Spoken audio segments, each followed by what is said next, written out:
হজ শেষ করার পর দেশে কিভাবে হজের শিক্ষা নিজের জীবনে বাস্তবায়ন করা যেতে পারে।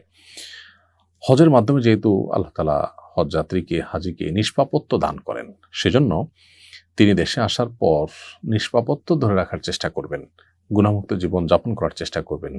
হজে আল্লাহর যে নিদর্শনগুলো তিনি বিভিন্ন জায়গায় অবলোকন করেছেন, প্রত্যক্ষ করেছেন, ঈমানের নূর অর্জন করেছেন, এ যেন নষ্ট না হয় সেজন্য নেক আমলের মধ্যে থাকার চেষ্টা করবেন, গুনাহের পরিবেশ থেকে দূরে থাকার চেষ্টা করবেন। এখন প্রশ্ন হলো, হজ করে এসে আমরা অনেকে ভালো থাকতে চাই, কিছুদিন পর আসলে আর থাকতে পারি না, কারণ কি? উত্তর হলো, এর অন্যতম বড় কারণ হলো আল্লাহর কাছ থেকে সেভাবে আমরা চেয়ে আসতে পারি না।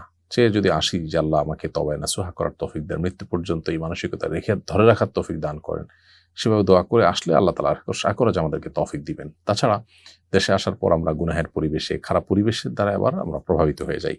এজন্য পরিবেশটাকে নিজের ঈমান এবং আমলের জন্য অনুকূল হয় এরকম পরিবেশ নির্বাচন করা এবং সেই পরিবেশের মধ্যে থাকার চেষ্টা করা।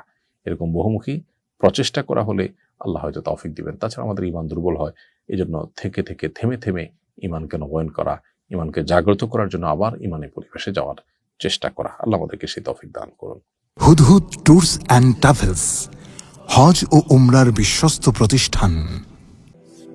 রাহবার হয়ে পথ দেখাবে হুদহুদ ট্যুরস অ্যান্ড ট্রাভেলস।